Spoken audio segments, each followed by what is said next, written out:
When you're in fight or flight, your body is really smart. It says, oh, I don't need the immune system right now. I need to run away because I need to, feel safe. So it actually downregulates your immune system. The Chronic Truth Podcast is for informational and educational purposes only. The views expressed by our guests are their personal opinions and do not constitute medical advice. While we share experiences and strategies related to health, neither the host nor the guest are acting as licensed medical professionals unless explicitly stated. Always consult your physician or qualified healthcare provider before making any changes to your treatment plan. Listeners assume all risks associated with implementing any information discussed on this show. Hello, and welcome to the Chronic Truth Podcast. I'm Kimberly Nash. Each week, we bring you real stories from patients, expert insights, and honest conversations about chronic illness, rare disease, and advocacy, and life beyond the diagnosis. Here is where chronic illness meets truth, hope, and advocacy. Today, I am joined by Rebecca Maff, also known as the Healthy Biologist. Rebecca is a cancer biologist, TEDx speaker, and a healthcare professional who has spent more than a decade working on chronic disease research and using data and AI to improve healthcare. After experiencing her own health crisis and burnout during graduate school, she became passionate about uncovering the root causes of disease and helping others achieve lasting wellness. Today, we'll explore everything from cancer and autoimmune conditions to prevention, longevity, and what our bodies truly need to thrive. Please help me in welcoming Rebecca to the show. Hi, Rebecca.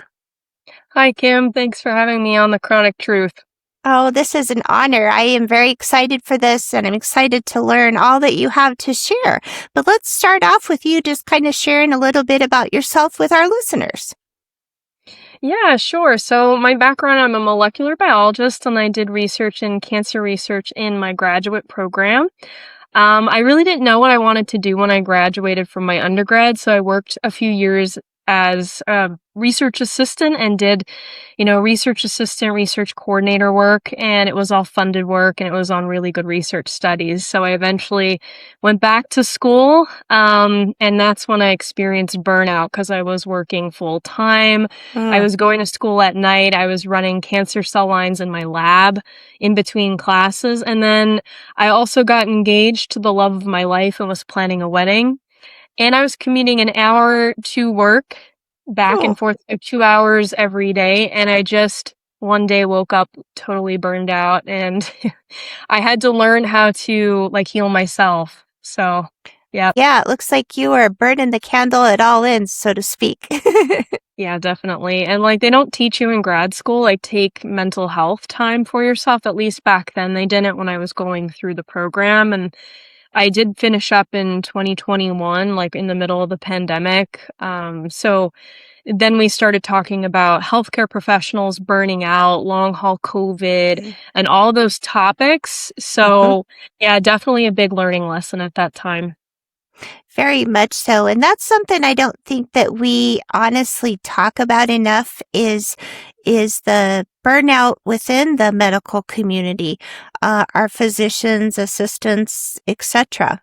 Yeah, definitely. I just read an article that there's a lot of residents in medical schools dropping out just because they cannot get through the program, because it's not that it's hard, it's just they're burning out. They're just being asked so much. And residents work such long hours. So it's becoming a crisis because we need doctors and we need them to finish and get to the finish line, because we have a lot of doctors that are now retiring. So we're going to be hitting a crisis once, all those retire out, unfortunately. Right. Yeah. What is something you can share with our listeners on how does stress feed into the disease model and pathway? Absolutely. So from what I've been learning, it all starts in the brain. It's all brain science, and it starts with nervous system regulation. And whenever you have a triggering event or an anxious negative thought or anything that kind of makes you upset or have anxiety, it actually goes into your brain and it hits the amygdala, which is part of your limbic system and which is part of your fight or flight system. And the fight or flight system is your survival mechanism that helps you survive, right? So if you're driving a car and the person ahead of you puts on their brake really super fast and you slam on your brake to stop, that's the survival mechanism, that innate mechanism that helps us. You don't understand how your brain taught your foot to like press stop. So we need it, from an evolutionary standpoint, but it hasn't really like improved for like modern day, right? So when we get an anxious negative thought or an email that's asking a lot of us, or a difficult conversation with a coworker, a boss, a family member, that can actually trigger us to have this fight or flight mechanism, and it sends a signaling cascade from the brain to the nervous system and other body systems, including the immune system. So when you're in fight or flight, your body is really smart. It says, oh, I don't need the immune system right now. I need to run away because I need to feel safe. So it actually downregulates your immune system. And I don't know, I'm sure your listeners have had a moment where they've experienced a stressful event and then maybe a couple days later had like a cold or a common virus. That's why, because they were maybe exposed to a virus and then their immune system couldn't fight it off due to the stress and the stress overload. on it. Yeah. That makes total sense. I was in a very high stressful position in the medical field. I did scheduling for MRIs, etc. And just the criteria that we have to make sure that no one goes into those machines with any type of metal or implant that won't go into these magnetics. I mean, that was stressful in itself. But then add my chronic health conditions, my brain fog. I was working double time in my head trying to make sure I maintained a normal like my coworkers. And so what they did in a day, I feel for my body, I was doing 3 times the work because I was trying to maintain normal. That makes so much sense. There's a lot of clinicians now that are talking about these mechanisms, and they have practices just designated to helping patients get through this type of stuff, because the Western medicine model doesn't have enough time to work with patients to get them through what stress and burnout can really do, right? You only have like 15 or 20 minutes if you go into a primary care doc's office, and you have to ask all your questions really quick. Make sure they order all the lab work while they're documenting, Right. on the electronic health record. I also worked on some projects within the MRI suite and tried to optimize stuff. So as you were talking, I totally get that because I've seen it and I've actually shadowed their workflows. So yeah. It's stressful. It is Because stressful. I'm not one to want to, hurt anybody. But if I started seeing myself get worn down, I started getting a lot of more serious health stuff happening. So I just didn't feel like I was being an asset to the the company that I was working for. So I elected to step down. Okay. Yeah. I mean, like a lot of us, like we go into the field very caring, empathetic individuals, and we care about the patient. We put them first, right? So that's very common actually. And I really wish that corporations would include more employee wellness and checkpoints and check in with like how everybody's doing, like especially with the MRI staff, or like if you Uh-huh. work, like I'm a cancer researcher, biologist, and product manager for like a lot of projects I work on, and just checking in with your team. How is everybody doing? How's their workload? And just employee satisfaction. A Yes. lot of places don't really do that, and I think we'll start to see them do that. But Hmm. yeah, identifying that root cause of what's going on, within the team. What is some ways that one can reduce stress that they have it, which I know Yeah, we all so do? Yeah, so a really good way is honestly in the moment when you're in that fight or flight and you want to calm down your brain and send a signal to the brain to calm down. So the brain will send like cortisol and inflammatory like markers, and adrenaline and norepinephrine when you're kind of like panicked and you're breathing, and your respiration's going up, your heartbeat's going up. Honestly, do box breathing or do like inhale and count to 3 and then release, and then just do counts of 3. So you would breathe in through your nose, hold, and then exhale through your mouth and hold. And it's actually a neurological thing that's signaling the brain to slow down. So that's a really good place to start.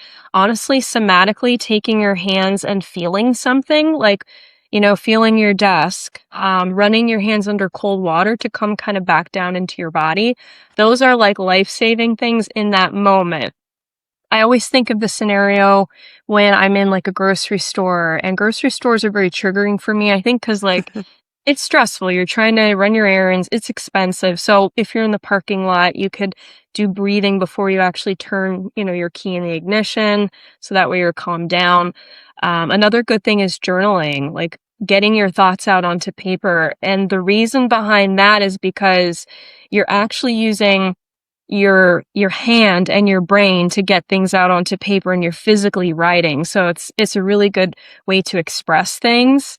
And going for a walk in nature. And it could be a 5-minute break where you just literally take a circle around your block if that's all you have. And you can do like come back down using your senses, like look at something like a tree, maybe try to smell. Can you literally smell the roses, or do you smell something like, like the trees or something blooming? Can you hear something? Can you pick up a rock and feel it and actually feel the sensation, whether it's smooth, bumpy, you know what I mean? So becoming somatically embodied. So those are really good, easy things that don't take too long to help with stress management. I love that idea. I am going to do it just with, I do this podcast now full time, and there's times where brain fog is just severe and I panic because I don't have the words that I know I need to have to get out. So that's awesome. I love that. I'm touching my desk as I'm speaking. That's Yeah, another good awesome. option is like touching like cold water, the sensation, or taking a sip and actually like feeling it like on your tongue, or like a warm tea. That's another, like because it's going to actually redirect your brain from starting that panic signal. So that's another good one too in the moment. Awesome. I'm going to jump into what are some causes that are alarming trends in cancer and autoimmune diagnoses? I think what's alarming to me is there's a trend now where it's hitting people younger and it's hitting them faster. So they're getting serious diagnoses like out of the blue, like not a whole lot of symptomology, like all of a sudden we're getting colon cancers and people are like, oh, I have like GI upset or bloating or something odd. They go to their doctor, go get a colonoscopy, or maybe they're not identifying that they need the colonoscopy right away because they're too young. And then eventually when they do go and get that testing, there's actual tumors there already, and it's stage 4. And it's like, why is this happening? So, that's why I always recommend going to the doctor like at least once a year, even if, you know, you're younger, you know what I mean? I'm talking like teens and 20s and 30s, to prepare you for when you get to your 40s, 50s, 60s, and 70s. You want to be a good 50, 60, 70-year-old, and you don't want to just be going to the doctor for the first time. So I always recommend go like right around when your birthday is, like schedule something like after that. So it's a reminder. And it's a gift you could give back to yourself, for your birthday, the gift of good health. And if the doctor does find something, be proactive, go for the lab work and try to follow, what they're saying, and, have those behavioral adaptations or changes they're recommending. And if you don't like the care that you're receiving and you're like, I don't know, they don't really listen to me, or they're not, quite doing what I think they should be, get a second opinion. It never hurts. Very good information. I know, I'm going to go back to my past job. It was ironic how women would call to make their mammograms, and they'd want it done either on their birthday or the day after. And they were routine. And after working there so many years, I got to meet women that were just, I went to my doctor. It's time for my mammogram. I'm going to do this, this, this, and this. And so I like how you said that. Just stay and be proactive on your own health care. Yeah, and I want to make sure I answer that part of the question. You're saying, what's the biggest thing with the rise in autoimmune? I think mostly too with women, I just think it's modern day stress. We now have technology at our fingertips, you know what I mean? Social media, ultra processed foods. A lot of us are working desk jobs where we're not moving and Mhm. outside all the time and getting vitamin D and a little bit of sun. And it's just unfortunately like the way I'll call it modern medicine is.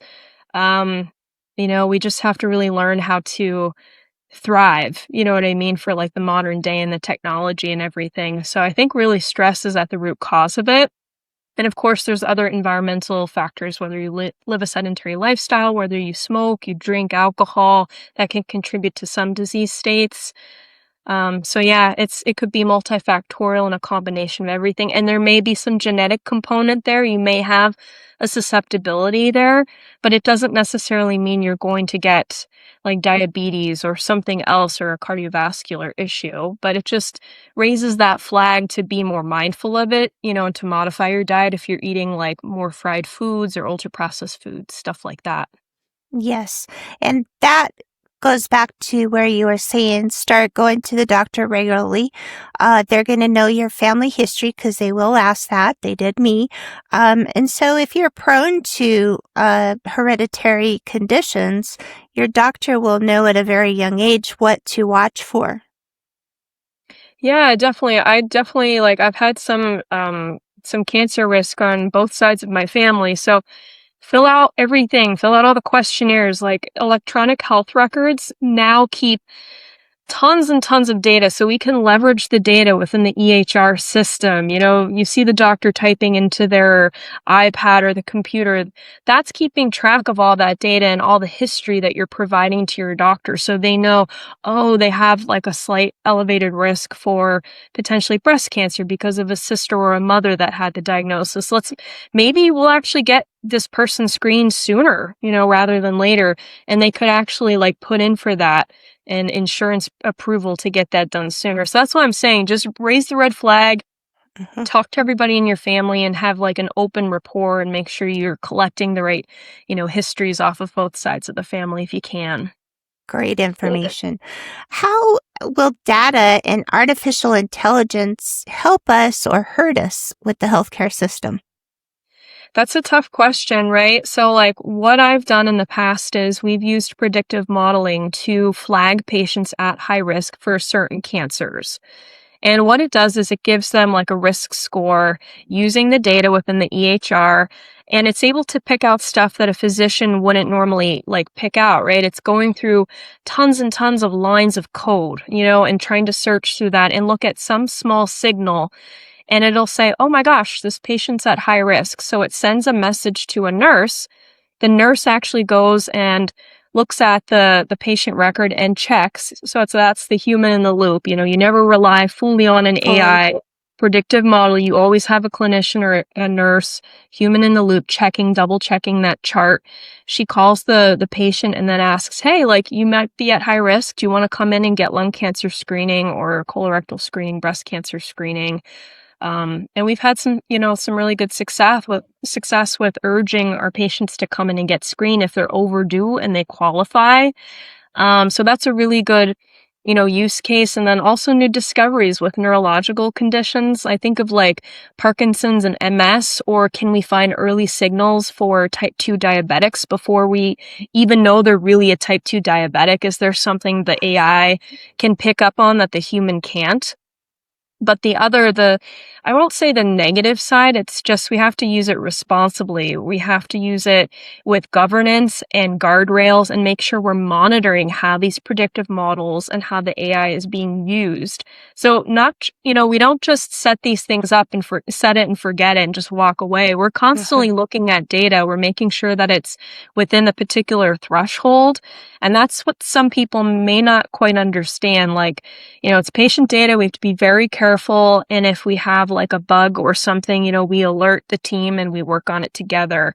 So I think that's the whole piece, making sure that you have like a multidisciplinary team that you're working with and a clinician, a nurse that really knows, if something does look odd, you can kind of say, hey, like, can you chart review this patient? Is this, correct? And then you can work with the engineers and data scientists to do a workaround. So yeah, that's kind of the tricky part of all this, all the monitoring. all the monitoring. But And what a helpful tool to have, especially since we're coming into, we talked before that going on that, there's going to be a shortage of physicians and stuff here coming up because of the burnout that many, clinicians and students are going through, like yourself when you had that burnout. So it's good to I like that idea. I guess I'm at a loss for words on how I want to express it, but I think it's a very good, helpful tool. I will be the first one to say too, like, there should be regulations and governance in place for these things. And I really think like this year and next year is really a learning year, an experimental year, like what the possibilities are. But I do understand like that if you don't monitor these things, yes, it could, kind of pose a risk, I'll say. But Yes. yeah, so that's something we want to be really careful of as, folks that work in research, healthcare, that kind of thing. Beautiful. And then hopefully build a team that monitors that and is in charge of getting alerted if something is to get out there. Yeah, absolutely. How do we move forward as a society to become healthier and more happier? Yeah, so that piece is very interesting. The social isolation, I feel like because a lot of people came home to work within the home, they sent us home, during the pandemic, a lot of us lost a lot of contact with our colleagues, our family, our friends. And I'm still kind of like people are more so coming out to be with other people and like do hobbies and have coffee dates. But I still urge people pick up the phone and like make the coffee date, even if it's like 3 weeks out. I recently had a really nice, I went out to dinner with an old friend and we had to schedule 1 month in advance. And I was like, that's okay. I'll put you on, for this date. And we caught up and it was really, really nice. So don't socially isolate yourself. Try a new hobby. Try to find a group of friends that you can relate to and have common interests. Honestly, just joining like some of the Facebook groups out there, like if there's a local group, in my area, there's a group where women, I know they run together. My cousin does it. She said she has a really Awesome. good, yeah. So just local groups like that, if you can get connected into. I think too, just watching like your food and like what you're eating, that's really the biggest thing in making sure you're getting movement. And the movement piece is hard because a lot of us don't want to go to a gym and force ourselves to be on a treadmill. So if that's the case, think about something that brings you like joy or happiness. Is it doing like yoga? Again, we have a group here that I know they do yoga together at the local community arts. Is there a biking group, maybe a kayaking group, and also pickleball? There's so many That's ways to popular. be, yeah, there's so many ways to be active, and just going on a walk too for 20 minutes, 30 minutes, just getting up. And then good sleep. I feel like a lot of us don't get the best sleep. So making sure that you're off the phone an hour ahead before you go to bed, because that blue light is stimulating your eye to stay up. And then getting sunlight in the morning when you get up. So that way it programs your circadian rhythm. Because again, it's a hormonal thing, making sure that, your circadian rhythm is in balance and your chronobiology. So getting really good sleep, stress reduction, movement, and just trying to watch what you eat. I know sweets are a hard thing for people. It is for me, but eat them in moderation. So that would Right. be what I would recommend. I like how you said that. Truly, for myself, I'm a pretty clean eater, for the most part. I do go out with family and we splurge and I pay for it the next day. So I've learned, if I know I'm going to be going out, then I kind of take care of myself really, really good the day of, not adding to what I know I'm going to partake in as far as really fried foods or etc. So I like that. Yeah, and just another closing thing, like with the mental health piece too, and just getting your stress level down. And if you can, if you're having a hard time, don't be embarrassed about it.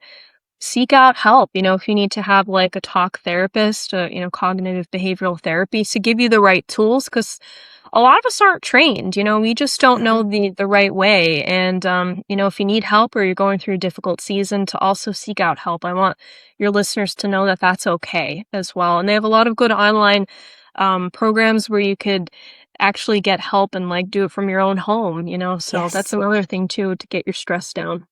Yeah, and especially if those are at home and, don't have means to get to a facility to have this therapy. I Hmm. personally just signed up several years ago. I was going through a real depressive state and did this online, and it was wonderful. I mean, this woman, she helped me through a very difficult time, giving me tools like you did that I could be resourceful on my own, and it helps. And there's no shame in that.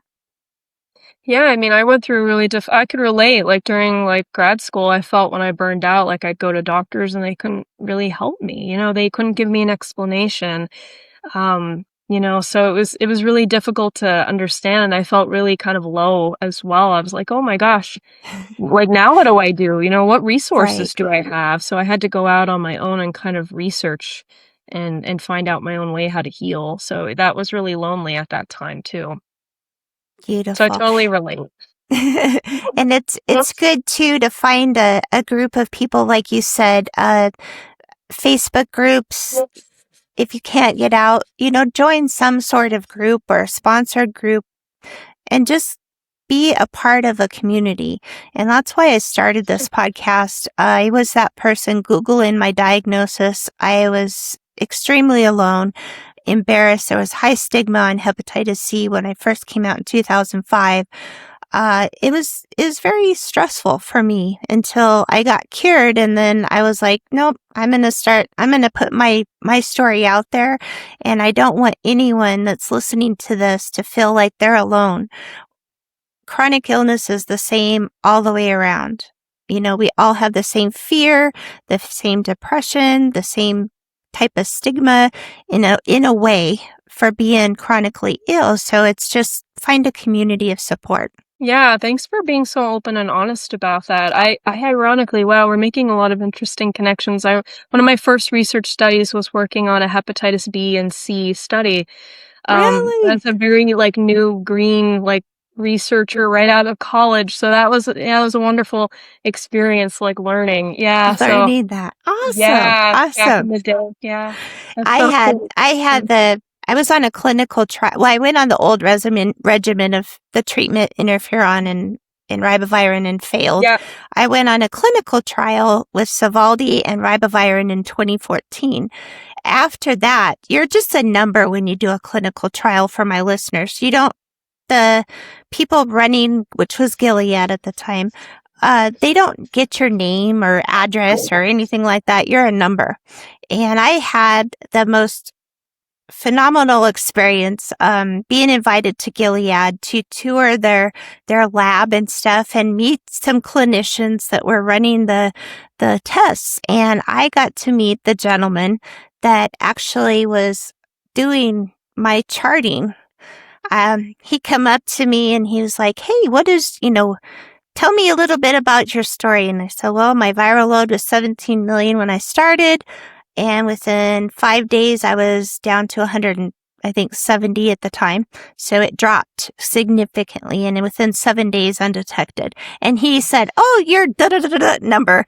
And I was like, "Yes." So it was just after, and this was all when it's said and done, 3-4 years after. So we weren't intruding on any, privacy acts or anything, but it was just neat to meet him.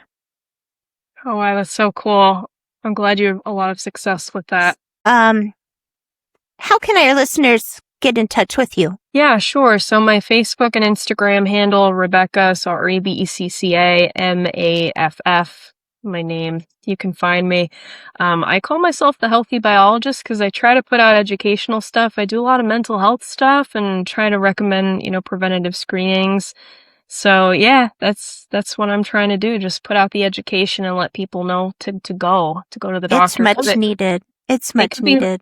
It could be life-saving for sure if you go and the whole goal is prevention and to get screened sooner and if there is something there, to detect it sooner rather than later. Wonderful. Thank you for all you do, Rebecca. Thank you so much for coming on the show today and sharing your story with my listeners. I believe we are giving useful tools and insights and informative information to all those who are listening. So thank you so much for coming on. Thanks so much, Kim, for the wonderful interview. I'm so happy that I was able to do this on The Chronic Truth with you today. Awesome. Thank you. And thank you to my listeners for joining us here for another episode of The Chronic Truth. Share with us in the comments if this conversation resonated with you. Please subscribe, leave us a review, and share this episode with someone who may need to hear it.